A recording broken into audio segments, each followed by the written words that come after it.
Et salut tout le monde, c'est Ninja. Aujourd'hui on se retrouve pour un unboxing spécial, puisqu'aujourd'hui on parle pas de Mobile Suit ou de Gundam, mais bel et bien de moto. Oui, la Moto GP. Voilà, aujourd'hui on va faire l'unboxing du kit de la Repsol Honda RC213V 2014 du champion du monde Marc Marquez. Donc petit kit fait par Tamiya au 1/12e, donc même échelle que la Ducati Panigale. Donc c'est un kit qui est sorti en mars 2016, qui est relativement récent, pour une trentaine d'euros. On a toujours comme d'habitude sur les kits Tamiya un joli visuel qui est une peinture numérique, un dessin fait à l'ordinateur pour la face principale et le petit logo du coup machine de MotoGP championne du monde 2014. Comme d'habitude sur le côté de la boîte vous aurez des illustrations de notre moto et de l'autre côté celle-ci avec les carénages en transparence pour voir les détails à l'intérieur du cadre et entre autres le moteur. À l'intérieur de la boîte on constate que celle-ci est quand même pas mal remplie. Détail à part, donc le Detail Up Part Series qui est ici, donc qui est la fourche en métal, est livré séparément. Donc moi j'avais commandé les deux en même temps parce que je voulais avoir plus de réalisme sur mon kit. Je ne l'avais pas fait avec la Panigale et je l'ai regretté ensuite. Donc lors de la préco, j'ai précommandé celui-ci et on va s'y intéresser de plus près. Ce petit Detail Up Part est disponible pour une quinzaine d'euros. Oui, c'est la moitié du prix du kit, mais on est sur des parties en métal. C'est-à-dire que toutes les parties dorées que vous voyez en bas à gauche sont des tubes de métal, seront en plastique, la petite grappe de pièces qui est ici et les petits polycaps qui sont là. Tout le reste c'est du métal. Première grappe de pièces, la grappe A, donc couleur blanche, c'est l'essentiel des carénages, des parties de carénage. Donc tout ça, bas de carénage, là on est au niveau de la selle, là le réservoir, les flancs, etc. etc. Du carénage, en veux-tu, en voilà. Grappe B de couleur gris métallisé, c'est tout l'ensemble des parties de cadre. Donc le cadre en lui-même que vous pouvez trouver ici, le bras oscillant, les disques de frein, la chaîne, etc. etc. L'ensemble de ces pièces-là donc regroupe la partie cycle et le cadre. Grappe C, on revient sur de la couleur blanche. Donc ici, on va retrouver l'ensemble des parties du moteur essentiellement.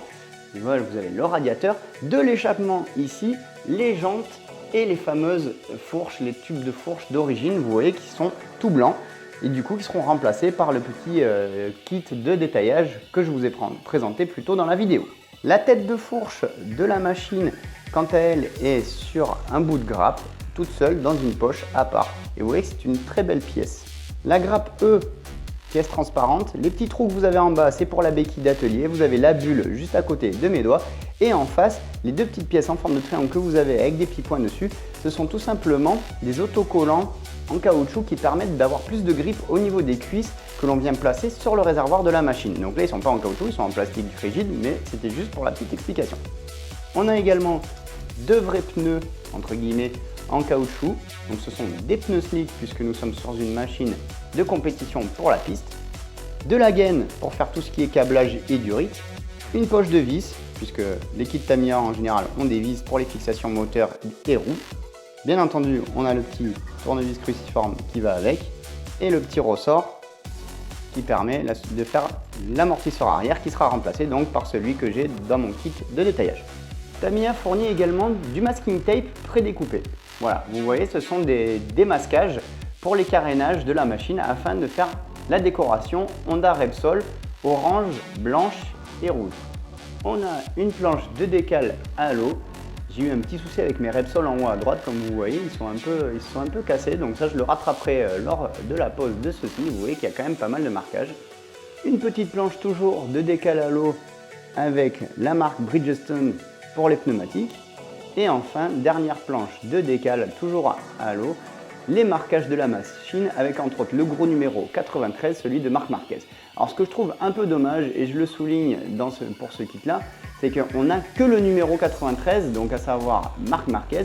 on n'a pas le numéro 26 de son coéquipier Dani Pedrosa. Et ça, c'est un peu dommage parce que tous les kits de moto Tamiya jusqu'à l'heure actuelle, ou quasiment tous, hein, peut-être des exceptions, je ne sais pas, je ne les ai pas tous faits, mais la plupart du temps, quand vous avez une machine de MotoGP de compétition comme celle-là, vous avez toujours les deux décos possibles, c'est-à-dire le pilote principal et le pilote secondaire. Voilà, là on n'a que le 93, on n'a pas le 26 et c'est fort dommage. Voilà les amis, c'en est tout de cet unboxing, j'espère que ça vous aura plu. Si vous avez des questions ou des suggestions, n'hésitez pas à m'en faire part en commentaire. N'hésitez pas à vous abonner à la chaîne si ce n'est pas le cas. Laissez un petit pouce bleu et partagez la vidéo si elle vous a plu. On se retrouve très bientôt sur la chaîne. A très bientôt les amis, je vous fais des bisous.